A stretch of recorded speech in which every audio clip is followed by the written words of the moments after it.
Muslims are being persecuted all over the world. India, China, in Myanmar since the 1970s, 1 million Muslims have been displaced from their homes, forced to migrate.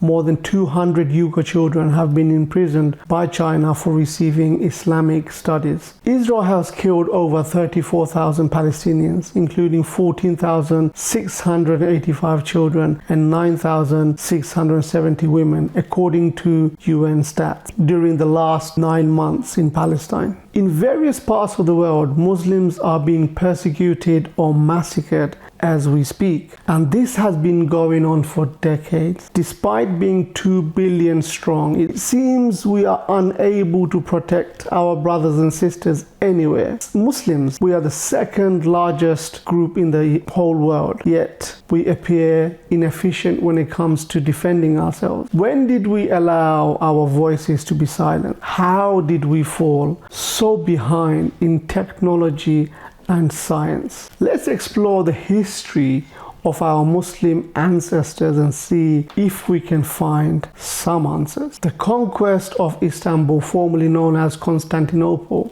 marks one of the pivotal moments in human history. It closed one era and opened another, profoundly impacting Islam's trajectory. Sultan Mehmed the Conqueror, or he's also known as Muhammad Fatih, had a strong desire to conquer Constantinople. However, this was incredibly challenging. Constantinople was a fortress and had walls like no other. Many nations before attempted without any success. A different approach was needed to achieve this conquest. The crucial knowledge lay with a master cannon maker, Orban, a Hungarian craftsman. He discovered a unique alloy enhancing the power and range of cannons. When Orban became aware of Muhammad Fatih's intention, he offered his knowledge first to the Byzantine emperor, proposing to aid the coming Ottoman siege. However, his offer was rejected and the emperor imprisoned him because he was asking for too much gold. News of this reached Muhammad Fatih, who was eager to utilize Orban's expertise, and he actually spent a fortune securing Orban's release and gave him double the gold he was asking for to build these powerful siege cannons. With these formidable weapons, Constantinople's walls were breached, leading to its eventual conquest. This historical event shows the value of knowledge, effort, and strategy. Orban's innovation, with Muhammad Fatih's determination, proved instrumental in achieving what seemed unattainable for centuries. This illustrates how power of knowledge shapes history. Throughout history, Muslims have excelled in various fields, from astronomy and mathematics to medicine and chemistry. During the time of the Andalusian Umayyad state, the Muslim Spain, Muslims were renowned for their achievement in science and knowledge. Scholars such as Ibn Sina, a Persian polymath of the Islamic Golden Age, made significant contributions to various fields, including medicine, philosophy, and astronomy. His most famous work, The Canon of Medicine, served as a standard medical textbook in the Islamic world and in Europe for centuries. To this day, medical students still read his work. Jabir ibn Hayyan, another prominent figure of the era, was a Muslim alchemist, chemist, and philosopher. Known as the father of chemistry, Jabir's pioneering work in alchemy and chemical process influenced development of chemistry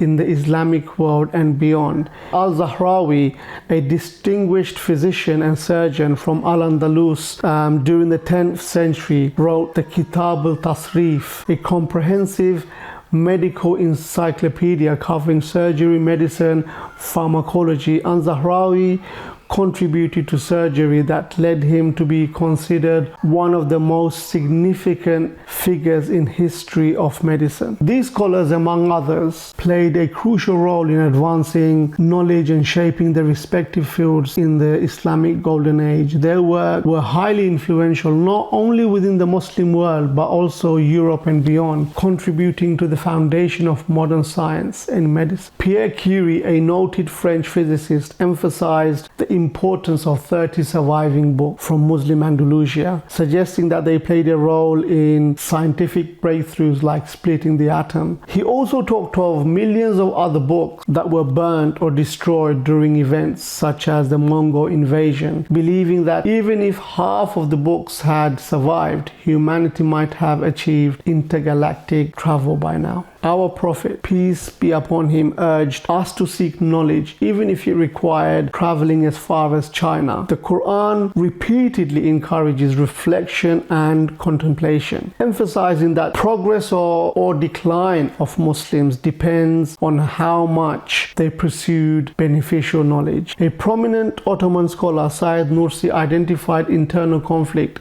as the enemies weakening the Muslim Ummah. He advocated for combating these through education, knowledge, and unity.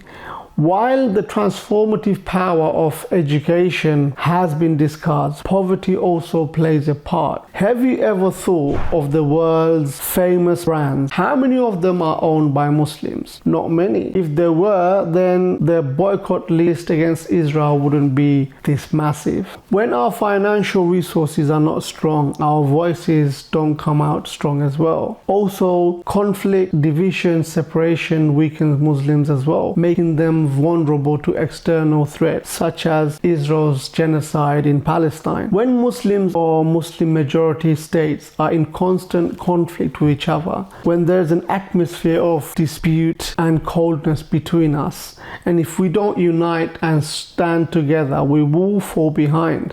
And who would be the happiest when Muslims fight? The enemies of Islam. And this leads to further oppression. All Muslims, whether they say it or not, want the return of the glorious days of Islam. Those were the days when Muslims flourished, held great power, ensuring that no society suffered oppression under Muslim rule, regardless of their faith. You might wonder if such a revival is truly possible. Well, my brothers and sisters, listen. Do not view our current state as the end of the road. Think of it as a tree shedding its leaves. It's not because the roots have completely dried up, but this is a seasonal change. Just as spring follows winter and the leaves come back and the flowers bloom again, so can we. As Muslims, we can experience this too after a period of struggle. If we strive and work hard enough and stop internal conflicts, a new Islamic era will come. Let me leave you the story that has been told for generations. Once upon a time, there was a carpenter who crafted a remarkable pulpit. Its fame spread far and wide, attracting offers from admirers eager to purchase it. Yet the carpenter refused to sell it. He said, "I crafted this pulpit for Masjid Al-Aqsa." And the people who heard it, the response was, "You're dreaming," because at that time, Jerusalem was occupied by the formidable Crusaders. And the carpenter said, "I'm a carpenter. Making this pulpit is my duty. And when the time comes and a commander rises and conquers Jerusalem, his duty is to put this pulpit in Masjid Al-Aqsa." And among the audience, there was a child who was listening carefully to every word the carpenter was saying, and those words penetrated his heart. And years later, that child grew up and gathered his army and conquered Jerusalem and placed that pulpit in the Masjid Al-Aqsa, and his name was Salahuddin Yusuf bin Ayyubi.